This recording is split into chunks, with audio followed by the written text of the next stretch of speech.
കടലിൻ്റെ പച്ചത്തിരകളിൽ നിന്ന് ഉയർന്നു വരുന്ന ലൈംസ്റ്റോൺ കുന്നുകൾ, പ്രകൃതിയുടെ ചിത്രപടം പോലെ വിരിഞ്ഞിരിക്കുന്ന അനവധി ദ്വീപുകൾ. ഇതാണ് ഹാലോങ് ബേ. ഇന്ന് എൻ്റെ സുഹൃത്തുക്കളോടൊപ്പം പ്രകൃതിയുടെ ഈ മായാജാലത്തിലൂടെ ഒരു യാത്ര തുടങ്ങുകയാണ്.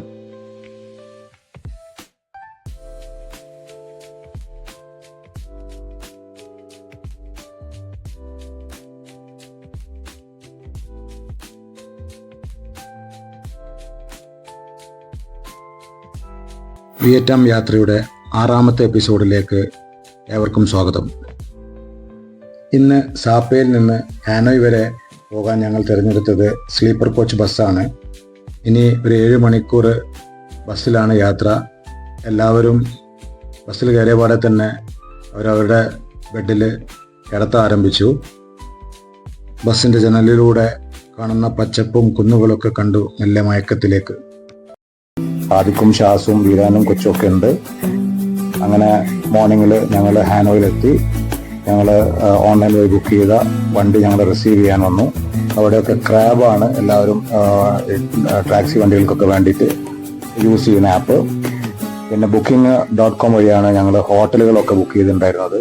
ഞങ്ങൾ കഴിഞ്ഞ 6 ദിവസങ്ങളിലായിട്ട് പല പല സ്ഥലങ്ങളിലായിട്ട് വിയറ്റ്നാമിൻ്റെ പല പല സ്ഥലങ്ങളായി കിട്ടിയിട്ടുള്ള ഹോട്ടലുകളൊക്കെ booking.com വഴിയാണെങ്കിൽ, അതുകൊണ്ട് തന്നെ എല്ലാം നല്ല പ്രീമിയം ഹോട്ടലുകളാണ് ഞങ്ങൾക്ക് കഴിഞ്ഞ 6 ദിവസങ്ങളായിട്ട് കിട്ടിയത്. ഇപ്രാവശ്യം അങ്ങനെ തന്നെ നല്ല അടിപൊളിയായിട്ടുള്ള വൃത്തിയുള്ള പ്രീമിയം ഒരു അപ്പാർട്ട്മെൻ്റാണ് ഞങ്ങൾക്ക് താമസിക്കാൻ ഹാനോയിൽ കിട്ടിയത്. ഹാദിക്കാണ് ഇത്തരം പരിപാടികൾ, ഹോട്ടൽ ബുക്കിംഗ്, ഫ്ലൈറ്റ് ബുക്കിംഗ്, പിന്നെ അങ്ങനെയുള്ള ട്രിപ്പിൻ്റെ മൊത്തം coordinator ഹാദിക്കാണ്. The driver with the lady and they have made some arrangements and അങ്ങനെ ഞങ്ങൾ ഫ്രഷായി ഫുഡ് കഴിച്ച് വന്ന് ഉറങ്ങാമെന്ന് വിചാരിച്ചു. അങ്ങനെ മോർണിംഗിലായപ്പോഴത്തേക്കും ഞങ്ങൾക്ക് ഹാനോയിൽ നിന്ന് ഹാലോങ് ബേയിലേക്ക് പോകാനുള്ള ഞങ്ങളുടെ വണ്ടി ഞങ്ങളുടെ ഹോട്ടലിന് മുന്നിൽ വന്നിരുന്നു. ഇതാണ് ഞങ്ങൾക്ക് പോകാനുള്ള വണ്ടി. ഷാസും ഹാദിക്കും വീരാനും കൊച്ചും എല്ലാവരും ഫ്രഷായിട്ട് വണ്ടിയിലുണ്ട്. ഏകദേശം ഹാനോയിൽ നിന്ന് ഹാലോങ് ബേയിലേക്ക് 3 മണിക്കൂർ യാത്രയുണ്ട്.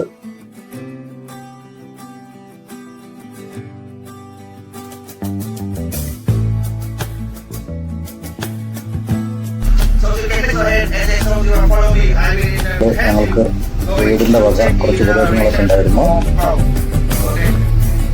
അതൊക്കെ കേട്ട് കാഴ്ചകളൊക്കെ കണ്ട് മുന്നോട്ട് പോവുകയാണ്.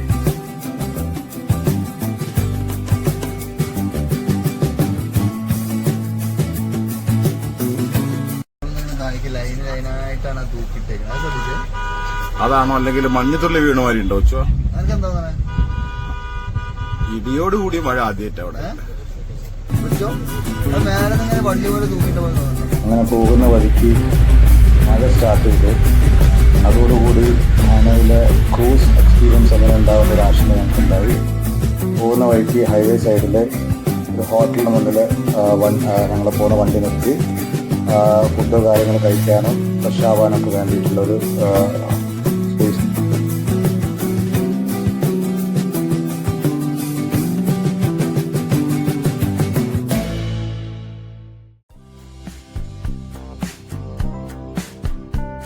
അങ്ങനെ ഞങ്ങളെല്ലാവരും ഫ്രഷായി ചെറുതായിട്ട് ഫുഡൊക്കെ കഴിച്ചു.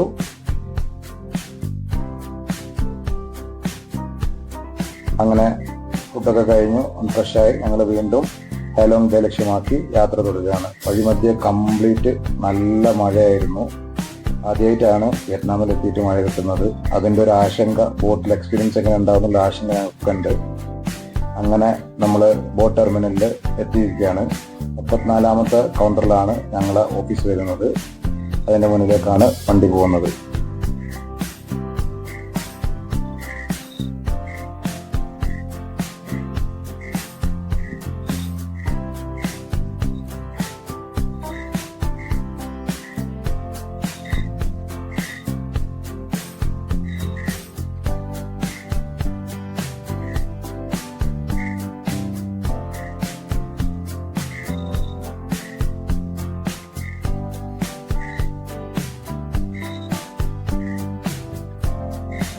അങ്ങനെ ഞങ്ങൾ ടെർമിനലിലെത്തി. ഞങ്ങളെല്ലാവരും ഇറങ്ങി.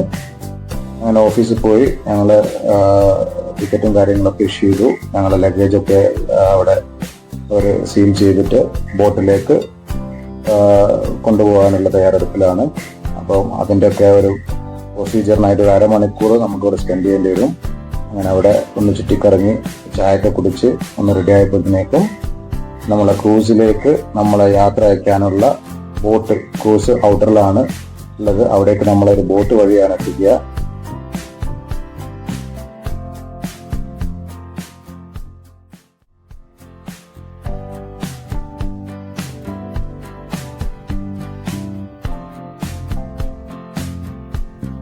We are heading to the Big Bay Cruise, which consists of approximately 300 beds with different types of activities within the cruise, and it will take approximately First of all, we have to tell this is Halong Bay, one of the famous tourist spot in Vietnam. Okay. അങ്ങനെ ഈ രണ്ടേം ശാസ്ത്രത്തിന്റെ introduction ഒക്കെ കഴിഞ്ഞ് വണ്ടി പുറപ്പെട്ടു. ഒരുപാട് രാജ്യങ്ങളിൽ നിന്നുള്ള ആളുകൾ ഉണ്ടായിരുന്നു. കൂടെ നമ്മുടെ ഇന്ത്യയിൽ നിന്നും കുറച്ച് സുഹൃത്തുക്കൾ ഉണ്ടായിരുന്നു.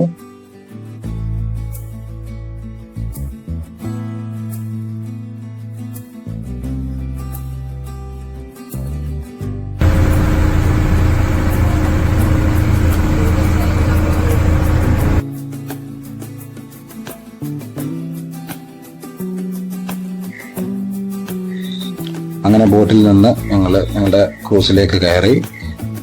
ഞങ്ങൾക്ക് നല്ലൊരു സ്വീകരണം തന്നെ ബോട്ടിൽ ഞങ്ങൾക്ക് കിട്ടി. സ്റ്റാഫുകളെല്ലാം ഭയങ്കര കോപ്പറേറ്റീവ് ആയിരുന്നു. പല രാജ്യങ്ങളിൽ നിന്നുള്ള ടൂറിസ്റ്റുകൾ ഈ ബോട്ടിലുണ്ടായിരുന്നു.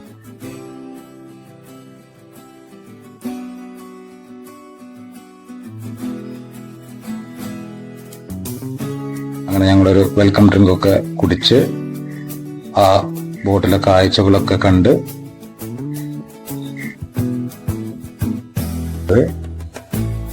അങ്ങനെ ഞാനും കൊച്ചും വീരാനും ശ്വാസം എല്ലാവരും കൂടി ബോട്ടിന്റെ ഡെക്കിലേക്ക് ഇറങ്ങി.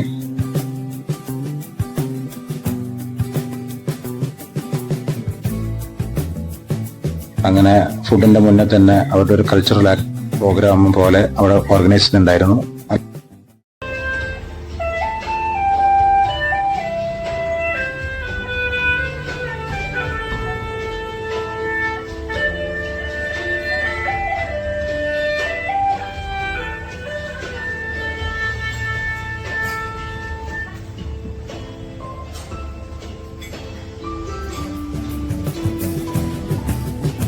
ഞങ്ങൾ ഫുഡും കഴിച്ച് ഞങ്ങൾ നല്ലൊരു ഉറക്കം പാസ്സാക്കാൻ തീരുമാനിച്ചു.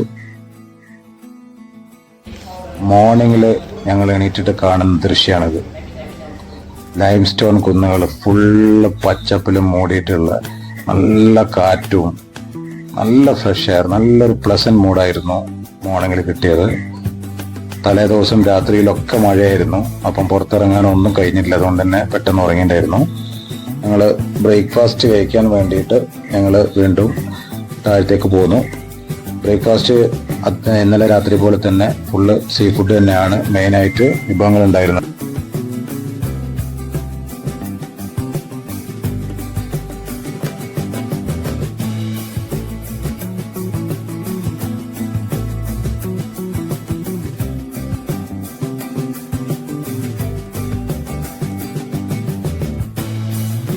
അങ്ങനെ തിരിച്ച് ഞങ്ങൾ യാത്രയായി പോകുന്ന വഴിക്കൊക്കെ ഈ ലൈം സ്റ്റോൺ കുന്നുകൾ തന്നെയാണ്. അത് വല്ലാത്തൊരു ഭയങ്കര ബ്യൂട്ടിഫുൾ ആയിട്ടുള്ളൊരു കാഴ്ചയാണ്. ഇത് ക്യാമറയിൽ എത്രത്തോളം പകർന്നെന്ന് അറിയില്ല.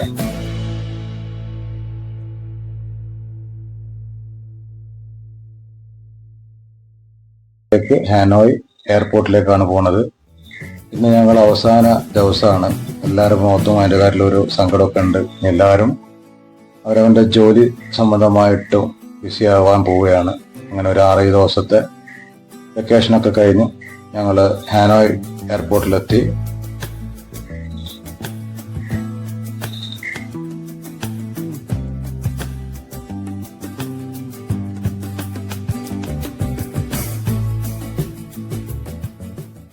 and we are bidding goodbye to this beautiful city.